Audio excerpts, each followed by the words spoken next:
UP में हरदोई के जिलाधिकारी पुलकित खरे ने संचारी रोग अभियान के तहत सफाई व्यवस्थाओं का शहर में निरीक्षण कर जायजा लिया। निरीक्षण के दौरान उनको कई जगह कूड़े के ढेर और गंदगी दिखाई दिए, जिसके बाद नगर पालिका के ईओ को निर्देशित करते हुए जिलाधिकारी ने कहा कि शहर में जगह जगह कूड़ेदान की व्यवस्था होनी अनिवार्य है। अगर कोई भी व्यवस्था में कमी दिखी तो कार्रवाई के लिए तैयार रहें।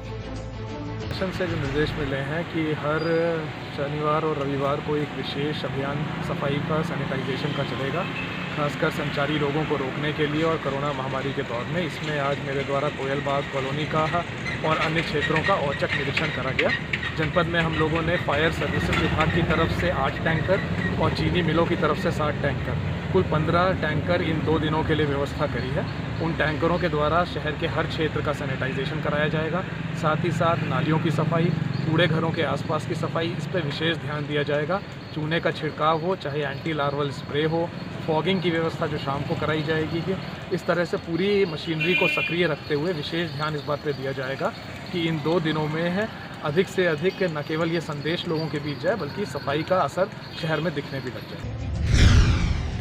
पंजाब में फिरोजपुर के गाजड़ी वाला गांव में तलाकशुदा महिला की भेद भरी हालत में हत्या कर दी गई। मौके से मिली जानकारी के अनुसार मृतका मनजिंदर कौर की गगनदीप सिंह के साथ शादी हुई थी। महिला का गगनदीप सिंह से करीब 3 साल पहले ही तलाक हो गया था और अब वो अपने मायके जीरा में रह रही थी। बताया जा रहा है कि मनजिंदर कौर गगनदीप की दूसरी पत्नी थी। परिजनों के अनुसार गगनदीप और उसके चाचा ने ही उनकी बेटी की हत्या की है। वहीं पुलिस ने शव को कब्जे में लेकर पोस्टमार्टम को भेज दिया है और आगे की जांच शुरू कर दी है। घर लभ्या बड़ी मुश्किल नाल घर लभ्या, घर देख के बूहे बंद सी, मैं बूहा खोलिया।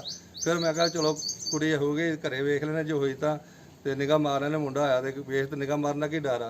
तो मैं माड़ा जिहा बूहा खोलिया तो कुड़ी लंबे पई। मैं कहा चलो कुड़ी बेहोश हो गई, मैं उन्हें चक के भज के हथ पाया, मेरे धीए उठ तो कुड़ी बर्फ च लगी पई। तो मैं ना बंदे मेरे नाल उन्होंने आवाज़ फोन करके सद्दिया मैं, तो उन्होंने कहा भी आ वेखो की गल है, तो आप हॉस्पिटल लै चलीए। वो कहते कुड़ी विच कुछ नहीं हैगा, भी कुड़ी विच कुछ नहीं हैगा, इनू तो सिर्फ थाने SHO नूं तलाह दवो, थाने तलाह दवो, फिर कुड़ी दा आपां कोई कुछ नहीं कर सकते। फिर असीं थाने तलाह दी, फिर पुलिस आई। ਤੁਹਾਨੂੰ ਕੀ ਲੱਗਦਾ कतल मुंडे ने कीता? हाँ जी, मुंडे दा एक मुंडे दा चाचा जी उनकी कैंची नाल मौजूद सानूं मिले आ। राजस्थान में सुमेरपुर उपखंड के नोवी गांव में असामाजिक तत्वों और चोरी की घटनाओं पर अंकुश लगाने के लिए कई चौराहों पर पूर्व सरपंच मांगीलाल मालवीय ने CCTV कैमरा लगवाए थे, लेकिन पिछले लंबे समय से एक चौराहे पर कैमरा खराब पड़ा है। वहीं वर्तमान सरपंच के कार्यकाल के 6 महीने बीत जाने के बाद भी अभी तक ये CCTV कैमरा रिपेयर नहीं करवाया गया, जिस कारण चोरी की घटना बढ़ने की आशंका रहती है। ग्रामीणों ने इस संबंध में कई बार ग्राम पंचायत को अवगत कराया, लेकिन इसके बावजूद भी ग्राम पंचायत इस समस्या के समाधान को लेकर गंभीर नहीं है। इस मामले को लेकर वर्तमान सरपंच से संपर्क करने की कोशिश की, लेकिन उन्होंने फोन भी नहीं उठाया। यूपी में महोबा के कबरई में आर्थिक तंगी और रोजगार न मिलने से परेशान एक किसान ने फांसी लगाकर आत्महत्या कर ली। किसान के फांसी लगाने की सूचना मिलते ही परिजनों में कोहराम मच गया। वहीं सूचना पर पहुंची पुलिस ने शव को कब्जे में लेकर पोस्टमार्टम के लिए भेज दिया है और आगे की कार्रवाई शुरू कर दी है। क्या नाम है आपका? अवधेश कुमार। अच्छा, क्या घटना हुई आपके भाई के साथ में?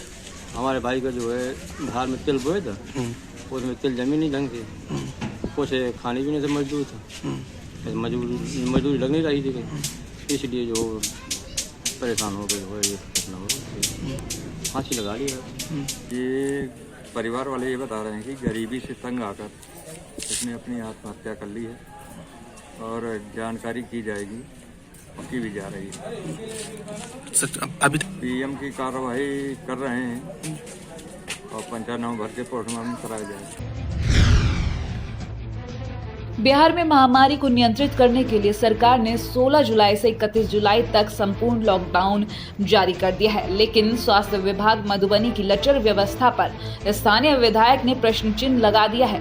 साथ ही बिहार सरकार ने कोरोना पीड़ित को क्वारंटीन करने की अवधि 14 दिन से घटाकर 10 दिन कर दी है। वहीं मधुबनी में 400 कोरोना सैंपल लिए गए थे, जिसके 10 दिन बाद भी परिणाम नहीं आए हैं। इस बारे में जब स्वास्थ्य विभाग से बातचीत की गई कि कितनी रिपोर्ट कोरोना की आज की डेट में पेंडिंग है, तो उन्होंने बताया कि करीब 1000 रिपोर्ट्स अभी भी पेंडिंग है। आप कहते हैं 14 दिन से आइसोलेशन से हम 10 दिन रखेंगे। अब मधुबनी के केस में जो गया टेस्ट करा करके 400 लोगों का, वो टेस्ट 10 दिन हो गया, अभी तक आया नहीं। अगर नहीं आया तो 10 दिन जहाँ लोग घूम रहे हैं वो कोरोना फैला रहे हैं कि नहीं, ये मेरे समझ से बाहर की चीज़ है कि हो क्या रहा है। आखिर सरकार क्यों नहीं हाथ उठा देती है, जनता को कह देती है कि आप अपने भाग भरोसे रहिए, मरिए जिए जो भी है, हम संभव नहीं है। यूपी में फर्रुखाबाद के मोहम्मदाबाद में धीरपुर के बबूल के जंगल में शनिवार सुबह 25,000 का इनामी बदमाश अमन चौहान उर्फ गोल्डी से पुलिस की मुठभेड़ हो गई, जिसमें मैनपुरी के कुर्रा थाना निवासी अमन के दोनों पैरों में पुलिस की गोली लगी है। वहीं बदमाश अमन चौहान ने बताया कि एसओजी प्रभारी दिनेश गौतम ने उसको लिटाकर दोनों पैरों में गोली मारी है, जिसके बाद उसे सीएचसी अस्पताल में भर्ती कराया गया।